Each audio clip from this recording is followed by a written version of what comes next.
fixtures come out at this. Well, it's not even the start of the season. It's the summer. It's almost the. It's probably closer towards the end of last season than it is to the start of this season.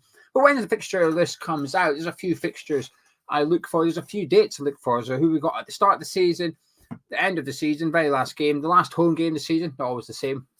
Boxing Day. Don't know why. I've never attended a Boxing Day game. It's well, I have, just not West Ham because of geography. I can't get to London on Boxing Day, but I look for it anyway.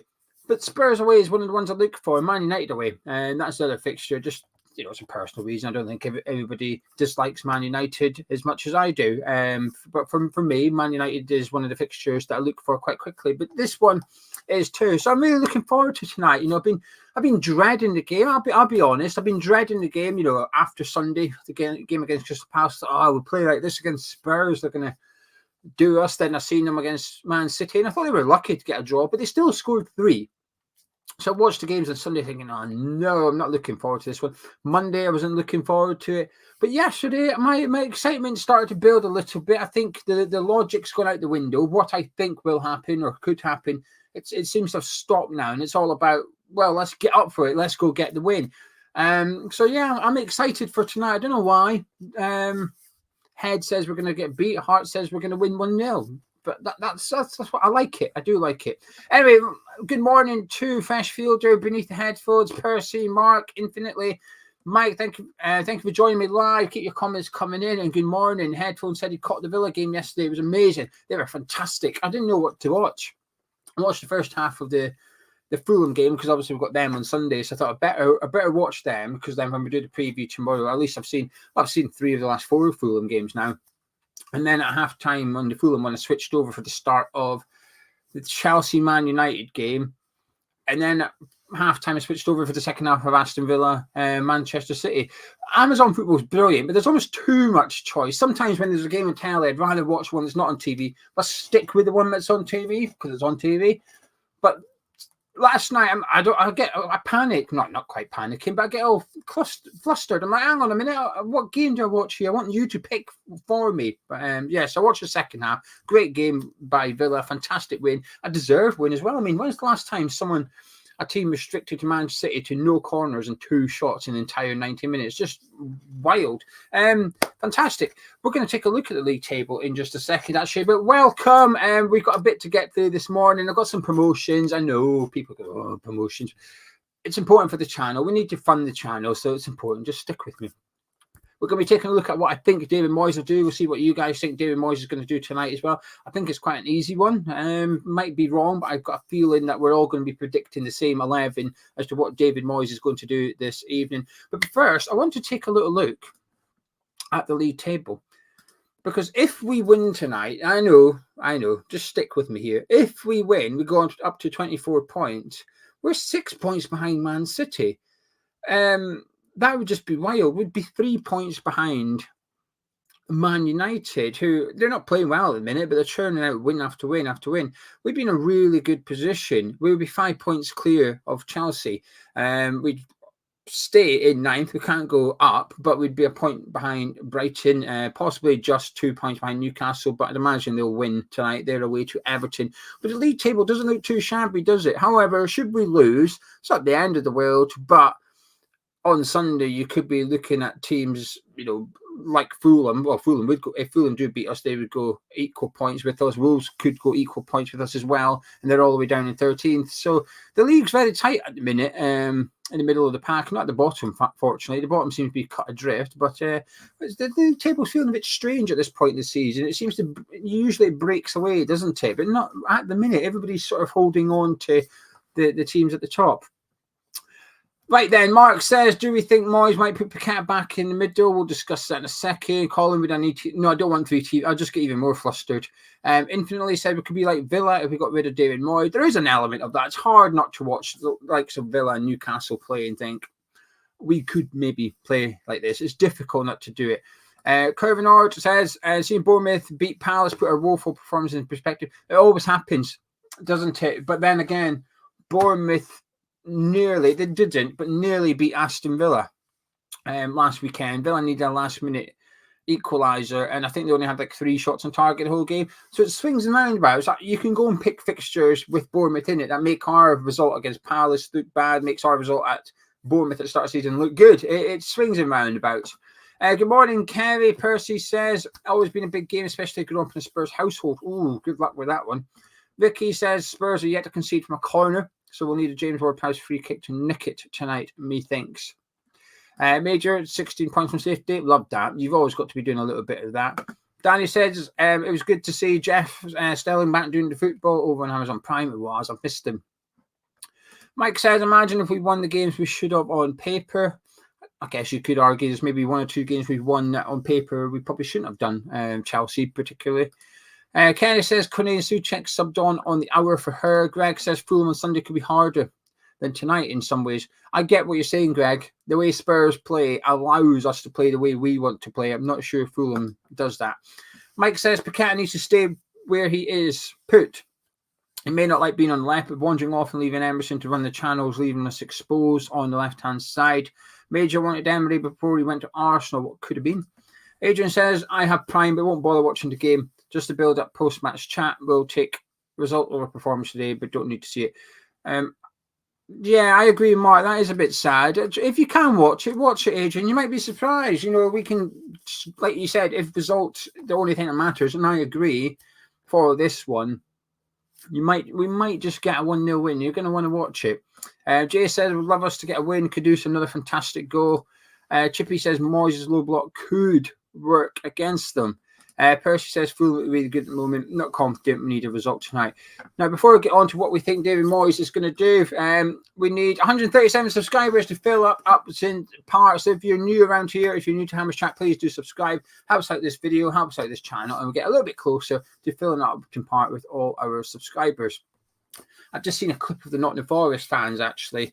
Obviously, they got beat 5-0 at Craven Cottage last night, and the players, in fair play to them, went over to the away end and stood and applauded the away end, and all the away fans were singing Steve Cooper's song. Cooper was apologising to the fans. It looks like he's off, doesn't it? I've been checking for the manager markets on Paddy Power and Sky Bet for the next Nottingham Forest manager. It's not there yet. And I say understandably, you can bet on the next West Ham manager, but the next Forest manager, because I think it'll be Lopetegui, who a few people want at West Ham, actually. So there'll be a few West Ham fans disappointed if he goes to Nottingham Forest, I think.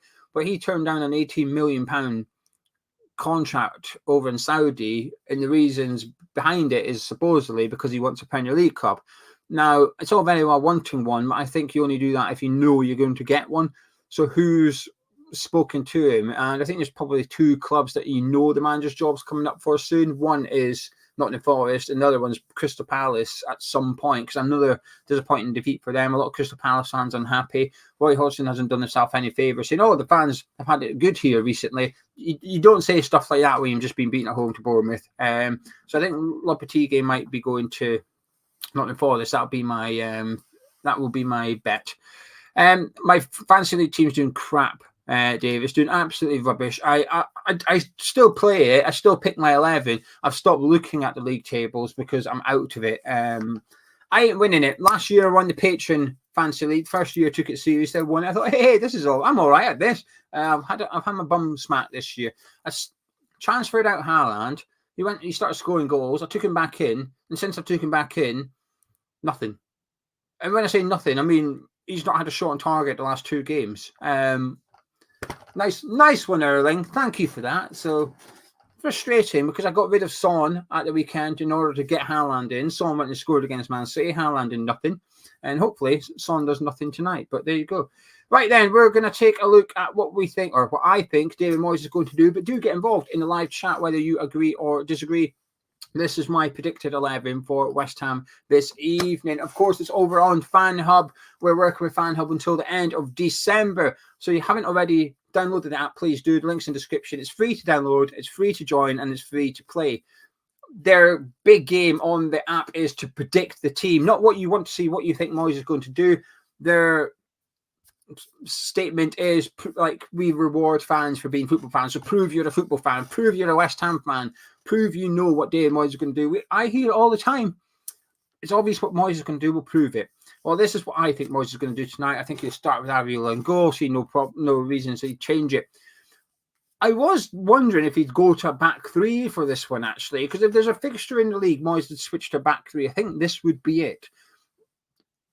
And Mavropanos had a bit of game time as well now. Zouma's back, so I thought, would he put all three centre-backs in? But then, well, we'll get on to it. So I've gone with my back four. So Fowler and Emerson at full-back, Jarrod in there, and then Kurt Zouma coming back in. Moyes has confirmed he's available after his house was robbed on Saturday night. Zouma's back in training. A couple are obviously supporting him. Offered up a 25 grand reward. Why the club are doing that, I don't know. Like I said, I think it's a good thing. I think it's a good thing for the club to do. Just don't know why they're doing it. It seems a bit of a strange thing for them to do, to get involved. But anyway, that's the defence. Midfield and attack. It's just the usual players. Souček, Alvarez, Ward-Prowse, Paqueta, Bowen and Kudus. Now, part of the reason I'm going for this is because they're all in David Moyes' eyes. Remember, I'm trying to predict what Moyes is going to do here, not what I want to see, what I think he'll do. I think through Moyes' eyes, he can't drop his midfield. He can't. Alvarez must play. He needs to play Ward-Prowse for the set pieces. He needs to play Thomas Souček because bar Bowen, and I'd say Kudus now, he's our main goal threat. You can't drop Paqueta. He's too good. He might do something. He might be rubbish. He could be rubbish for 85 minutes, but brilliant for 5, and that's enough to win us the game. There's just no way he's dropping Jarrod Bowen, and you just can't drop Mohamed Kudus. But Moyes has been bigging Kudus up in the press conference for this one, saying he's settled in a bit quicker and he's scoring goals, and hopefully it continues. So he can't drop Kudus. So in Moyes' eyes, in my opinion, that midfield three and front three are undroppable. He can't take any of them out because of what they might do.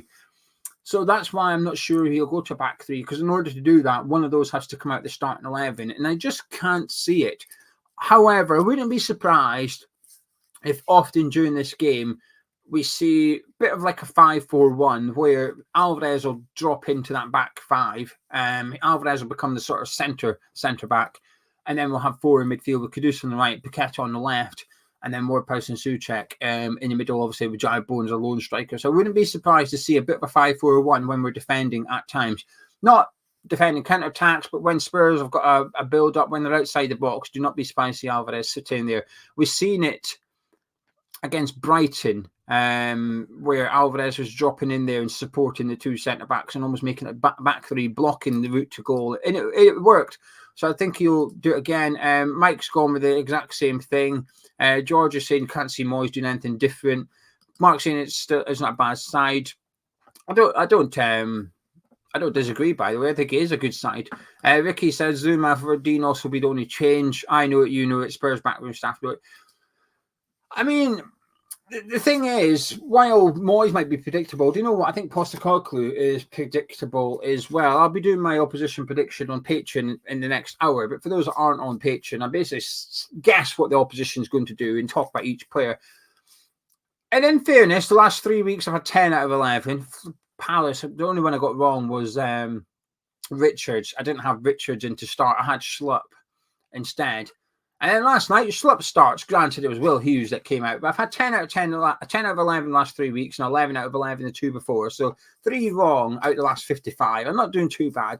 So Spurs, I think, off the top of my head, Vicario, Porro, Romero, Davies, Udogie. Midfield's a tricky one, actually, because I think he'll stick with Bissouma. I think there's an argument for playing Lo Celso further forward, but I'm not sure he will from the start. So he'll go Lo Celso. Will be playing somewhere. So I think he'll go with Lo Celso. But I actually think, I don't know. Well, we know Son will be up front. We know he'll have Kulusevski, and you'll probably have Brennan Johnson. It's just then a case of, does he go with either Sarr or Højbjerg in there in order to push Lo Celso further forward, or does he start with Hill, who will be out on the left-hand side? I think he'll start with Hill, so I think he'll start on the left. So Son up front, Hill, Kulusevski in the number 10, Brennan Johnson on the right, Lo Celso partnering Bissouma in the middle. That's how I think Spurs will line up. But my point is, while some people say Moyes is predictable, and he can be, so is Postecoglou.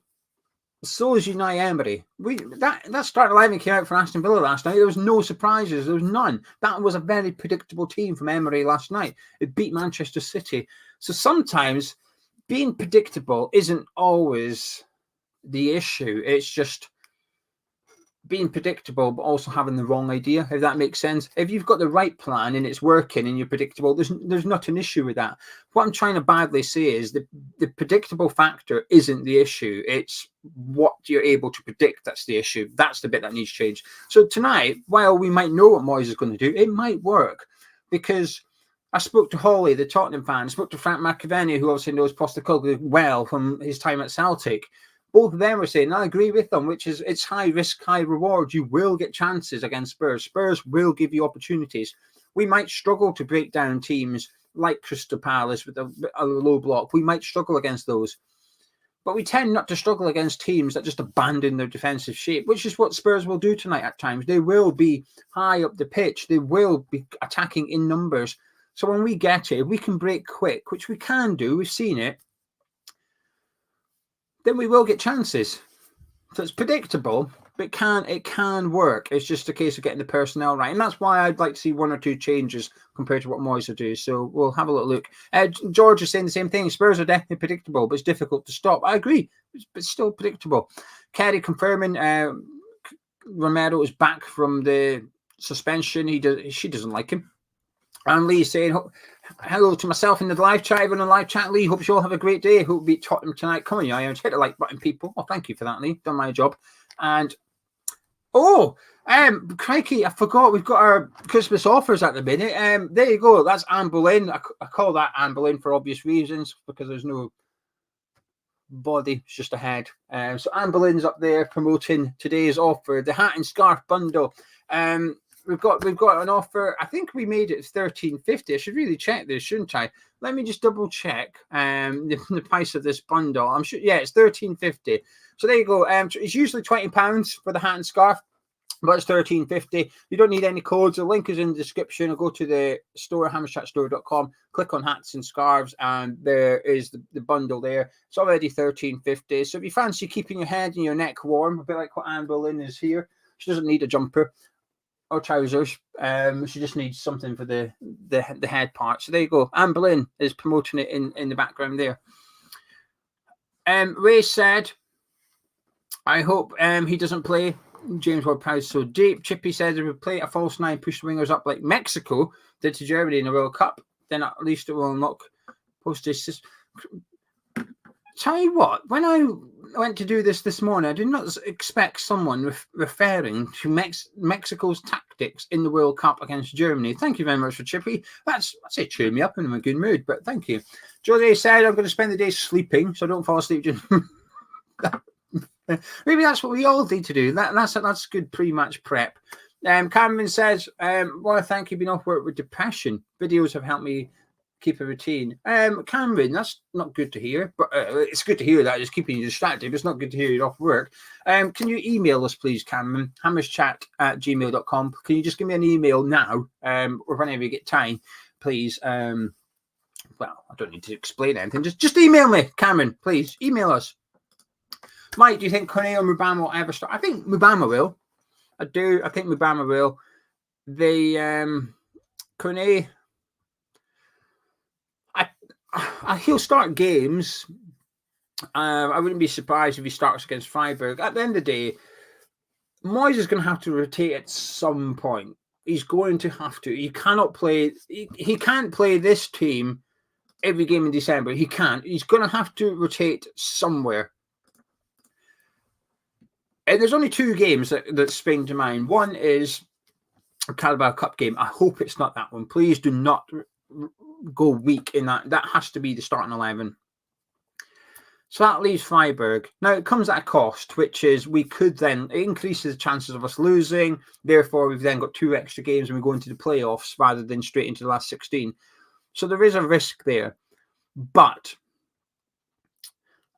we only need a draw. I wouldn't be surprised if he rotates a bit against Freiburg. Not a whole 11. I'm not saying you won't see any of those players, but I wouldn't be surprised if Sufal, Agerd, Emerson, Ward-Prowse, Paqueta, maybe all get rested, and he starts Bowen and Kudus just to make sure we've got enough on the pitch. So I think there will be rotation against Freiburg, and that type of game is where Kone may be utilised, because we've got to use players like that. We've got a big squad, we've got to use them. We can't just keep playing them willy-nilly and hoping that it'll be fine.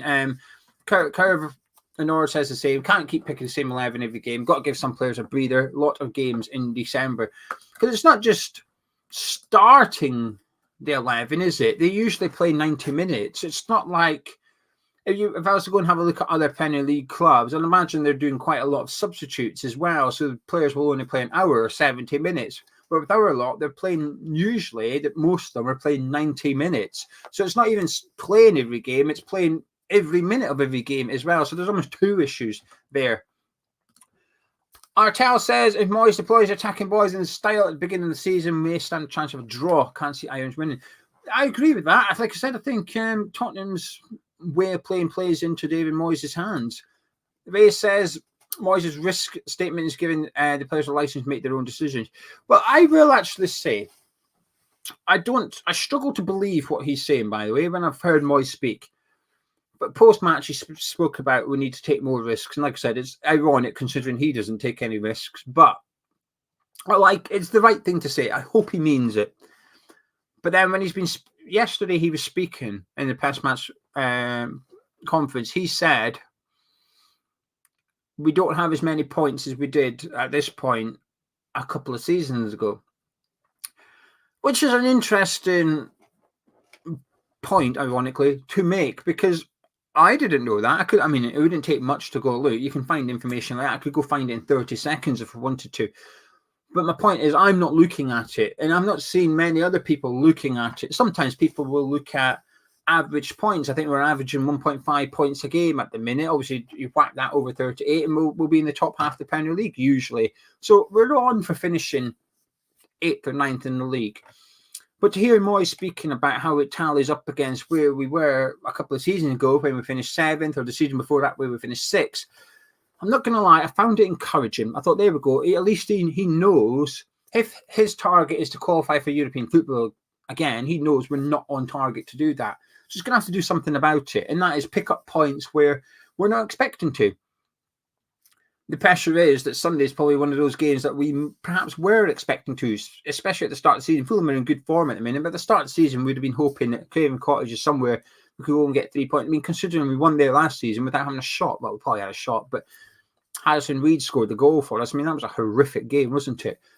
But he's going to have to get points from somewhere, and this is where tonight you get a point here, you get 3 against Fulham. Suddenly you are on for European football again. So he's speaking, he's saying the right words. It's just whether he backs them up is another thing. Right, I'm going to start wrapping this up in a minute, or I'll be here. I could sit here all day chatting to you lot. Steve says, we're older performance. Hope this is the one, but I'm a pessimist by nature and feeling the worst. Hey, that's how you know you're a West Ham fan, Steve. Mark says, Kudus will probably be double marks. It's up to other players to. I don't think he will, Mark. Not Spurs. Not Spurs. I think I think Burnley did it. I think Burnley made sure Kudus had very little room. I don't think Postecoglou will care. He's not arsed. He won't be bothered. Kudus is up against Udogie, who looks like a really good player, but he's very, very raw. Will commit a lot of fouls tonight. When I do my little ACCA later myself, I will be using him and fouls committed to in my bet. An idea for a future video. Does Moyes deserve a statue for winning a trophy? Although I don't think Greenwood and Lyle have statues and are more deserving. Second thoughts, don't bother. Okay, never mind then. Ricky says, how many of us will be joining the first 10 minutes, second half? At some point must get through. It is a bit of an issue. Again, though, he said, I'm aware of it, I'm looking into it, and he said, at least we're not, it's not like we're eating a pie at half time. I mean, good, I guess. Maybe we should start eating pies. Mark said we need to move the ball a lot quicker. Everything's been a bit slow. Maybe the players are tired. Artel said risk taking. Moyes needs to have a look at himself. He's Mr. Negative. Will says I wish I looked good. Hey, Will, you flirt. Thank you, though. I don't agree, but thank you. I appreciate the kind words. Tim said I think we played better against better teams. I was going to say I agree with that, but the record away from the London Stadium against the better teams would suggest we don't. Chippy says, problem is Moyes isn't talking about the team taking risks as a whole. He means the flair players need to play better, which is a risk to Moyes' system, but only risk he's willing to take. A lot of systems and risks, but makes complete sense. And Artel says, Fulham banging form, scary form. Can't see us getting much from that game either on current form. Anyway, Ben says you could say Udogie is a bit rough. You should have spelled rough. Dog rough. R-U-F-F. You should have spelled it like that. But yes, I agree, Ben. Anyway, I'm going to disappear now. Thank you very much for joining me. Please do download the Fan Hub app if you haven't already. Links in the description. It's free to download. It's free to sign up. And it's free to interact. And it helps the channel out. We've got a brand deal with them until the end of December. If you want me to keep doing these videos post-December, I'll be honest with you, I only started them to promote Fan Hub because Fan Hub come along. I thought, well, how can we create content that organically promotes Fan Hub? That's what we do. You're not stupid, you know that. But if you want me to keep doing these videos post-Fan Hub, let me know in the comments or drop a like on the video. If we get loads of likes, it'll encourage me. I might keep doing it. Anyway, we are live at 7:10. If you're going to the game tonight, enjoy. If not, we are live at 7:10. So come back here at 7:10 tonight for the build-up show. Myself and Gonzo will be live, and Charlie will be doing the watch along. Then I'll be back with the review tonight. So Hammers Chat is your one-stop shop for everything you need on a match day. Catch you in a bit.